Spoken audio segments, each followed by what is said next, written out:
Welcome to Goodwood House near Chichester, where once again Lord March's estate has been transformed into a celebration of motorsport history. It's the 8th Goodwood Festival of Speed. Moving, just keep moving, till I don't know what to say.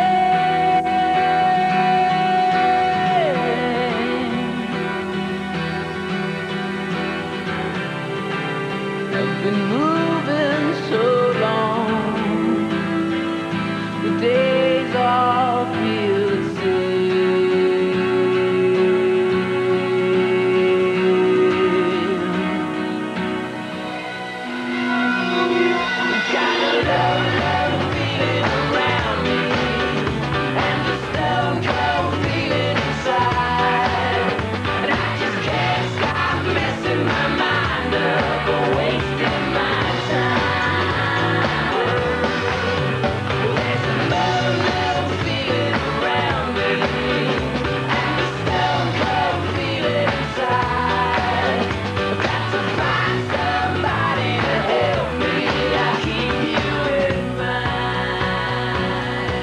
Coming up, Jaguar are at Goodwood and we take a look at some of their world-beating machines from the past. Formula One's new kid on the block, Jensen drops in to tell us about life in the fast lane. And ITV's Murray Walker takes an emotional trip down memory lane, united again with his father's motorbike.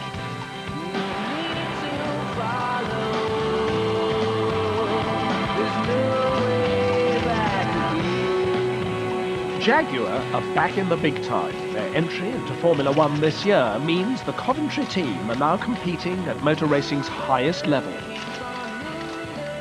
And at Goodwood this year, this was the car that 50 years ago had the same head-turning presence as today's R1, the XK120.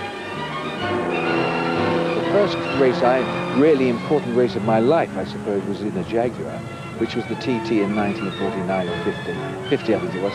And here was a car, a beautiful car, of course, Bill Lowndes, Sir William later, designed this magnificent looking thing, the XK120, and it was a 100-mile-an-hour car, over 100 miles an hour, under £1,000, twin overhead clamshell, wonderful value for money. Well, I mean, they always were, right back to the ones before the war, you know, the SS and so on.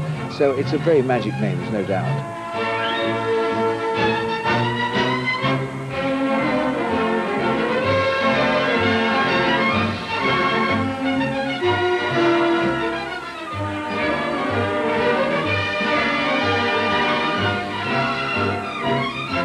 Winning the 24-hour race at Le Mans was Jaguar's goal, and they did it twice in a C-Type in 1951 and 53. At Goodwood this year was this particular C-Type, which has its own special place in history. Adrian Hamilton, you're here at Goodwood with a C-Type, which of course has been in your family for rather a long time, and it's the car that your father won the 1953 Le Mans 24 Hours with Tony Rolt. And you seem to be quite happy about exercising the car, which must be worth more than 7 figures sterling. You're still giving it some stick. I love it. It's, you know, it's quite simple. What man has made, man can make again, within reason. I used it a lot. I've done many miles in it. It was in Australia the year before last, taking it to America later this year. And it's built to be used. I can take it to Tesco's or wherever I want any day of the week, so it's great fun. That is a 47-year-old Orange. And what actually happened was some kind person, thoughtful person, put an Orange into the cockpit of the C-Type just prior to the start of the 24-hour race, thinking the old man might get a bit thirsty or need a bit of nourishment. Didn't find it, because it was probably rolling around somewhere. And they found it after the race, and thought, well, that's jolly good. That's brought me luck. So for every race J. Duncan Hamilton drove thereafter, he always had his lucky Orange on him. And that is a 47-year-old Orange. I don't think it tastes very good now, but anyway, it's rather hard and fossilized, but it brought him luck, and I hope it might do the same for me. I hang on to it with great care and dedication. Success for Duncan Hamilton and his Orange in 1953 meant disappointment for the star of the Jaguar team. Le Mans was never his favourite race. reason I didn't like Le Mans, which of course is different now because they race, is that when you went to Le Mans, they immediately took 500 revs away and said, look, you mustn't strain the car. Go out there, it's a Grand Prix of endurance, it isn't a motor race. I love racing. And so what they said, all right, well, you can be the hare, you can go out and try and break the others up. And then I was allowed to have a go. I'd get the fastest lap, I'd lead for an hour or 2 or 3 or 4, and I have been second a couple of times, but never came my way. I didn't like it because I'd take care of the car for 3 hours, give it to my co-driver, he'd come back and say, look, I'm afraid this isn't right, that isn't right. You know, it's pretty frustrating. Whatever the C-Type could do, this car could do better. Another showstopper at the festival was this D-Type Jaguar. The D won Le Mans 3 times running in the mid-1950s. The D-Type Jaguar was very ahead of its time, wasn't it? Oh, the D-Type. I mean, one thing with Jaguar, whether it was the C-Type, D-Type, or the 120, when you're walking, I can remember this, walking along the street in Le Mans, going to scrutineering, and you're walking alongside this fantastic-looking green car. You felt so proud that that's a bit of English art. Absolutely fantastic. I mean, there are certain things that we could do, and Jaguar can turn out a really lovely car.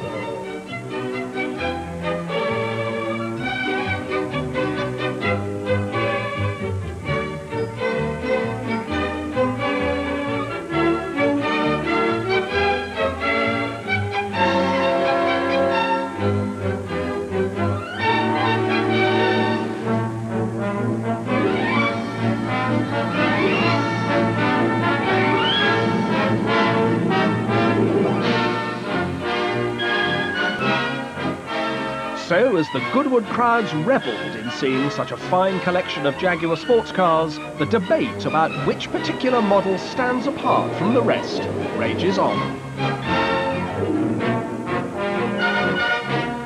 Last question, Stirling. I know you've got some nice motor cars tucked away in your garage. You haven't got a Jaguar at the moment. If you could take one Jaguar and put it in your garage and just drive it occasionally on sunny days, which Jaguar would it be?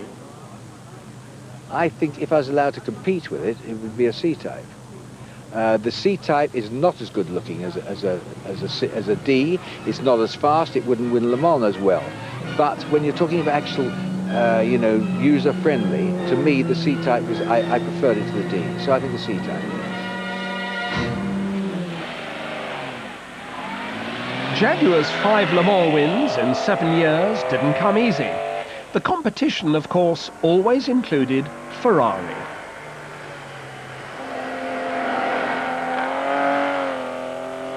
This jewel of a motor car is the 1950 166 Coupe. A V12 engine, of course, like all the best Ferraris, but of only 2 litres.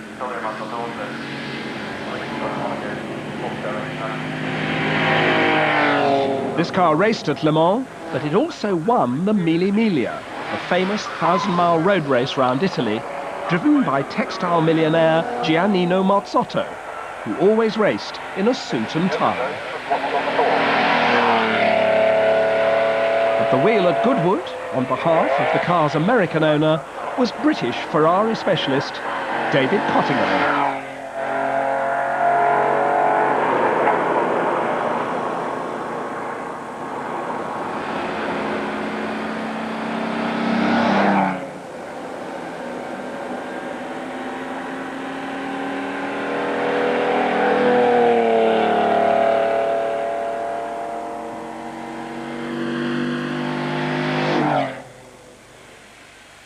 This is the open version of the Ferrari 166, one of the all-time classic sports car shapes from the Superleggera touring firm, which was later much copied. The Italians called it the Barchetta, or Little Boat. In 1949, Ferrari Barchettas won Le Mans, the Mille Miglia and the Targa Florio around Sicily. This lovely little car belongs to Sally Mason Stirling, but at Goodwood, she let husband Dudley drive it.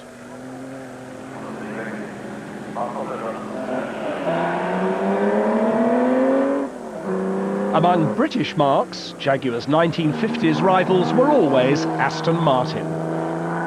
The DB3S lacked the straight-line power of the Jaguar, but handled better. It never beat Jaguar at Le Mans, but it was frequently in front in British short-circuit racing.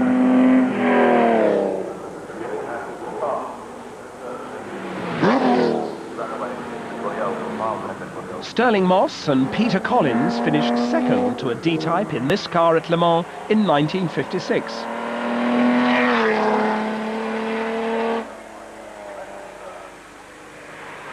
Today it belongs to the Swiss collector, Lucas Huni.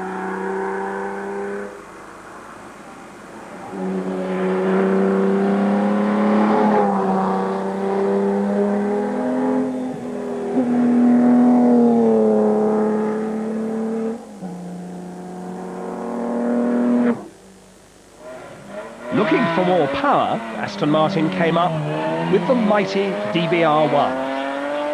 And in 1959, they finally won the Le Mans 24-hour race. This particular car was Stirling Moss's victorious mount in the 1959 Goodwood Tourist Trophy, clinching the World Sports Car Championship for Aston Martin.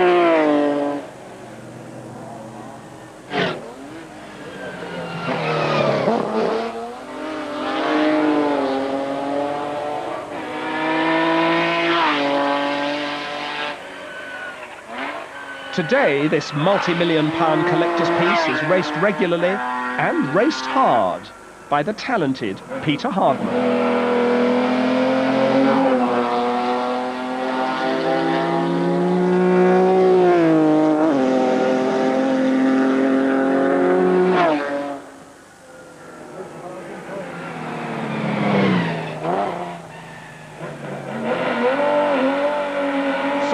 Went on being Jaguar's rivals throughout the 1950s. This is their famous Testarossa 3-litre. The car belongs to Carlos Monteverdi, and it wears the yellow racing colours of the Belgian team that campaigned it in 1958. At Goodwood, Gary Pearson was at the wheel. Plenty more still to come from Goodwood, but before the break, we put you in the passenger seat for a bumpy ride on board a World Rally car. Well, this is the Norwegian Petter Solberg, the highly rated 25-year-old in the works Ford Focus, going through the first double right-hander. And this is a motor car that you'd think twice about taking to the supermarket. It's 300 brake horsepower, turbocharged Ford Zetec 2-litre engine, taking that tight left-hander. And then on the power as he goes on up the hill, four-wheel drive, of course. A 6-speed X-Track sequential gearbox. You see that big lever which he punches back and forth to go up and down the gears. And on this narrow, twisty hill, a World Championship rally car is almost as quick as an F1.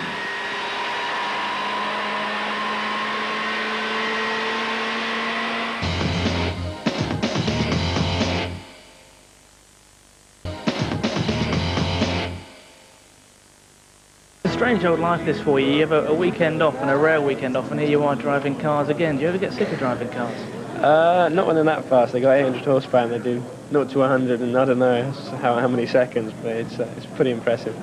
I don't think you can get bored really. It's quite difficult. Despite doubts over his future with Williams, Jensen has won plenty of admirers in his first season in Formula One, making seamless transitions onto new circuits, with the exception of Goodwood. It's quite different. It's very, very bumpy, especially for our cars, the Formula One cars. The latest, obviously the newer models are a lot stiffer than they used to be. And the cambers on the circuit is unbelievable. You go into the straight line and then suddenly you veer off to the right. But it's good fun. It's a good experience. Obviously, I'm not here to do times or anything. It's just a bit of fun and do some burnouts or whatever, and just so the fans enjoy themselves. And it's a pretty relaxing weekend, I think, and I'm enjoying it so far.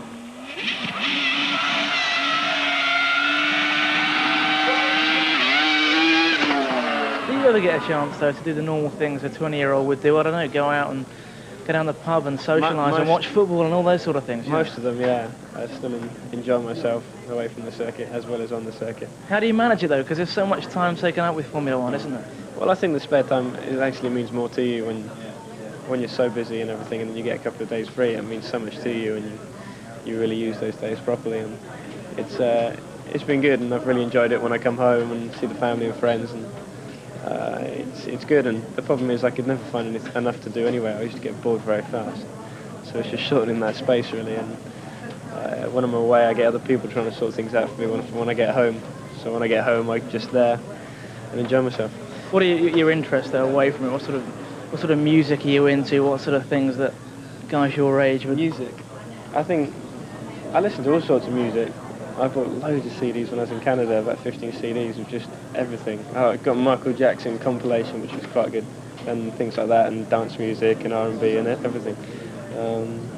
When I'm actually away from the circuit, I like to do a lot of water sports like jet skiing and bodyboarding and things like that. It's always good fun. And just spending a lot of time with my friends and family. Really. You've had a little bit of stick, I suppose, in your first year, which has been pretty harsh. I think most of us would agree. How's it affected you? Does it bother you at all?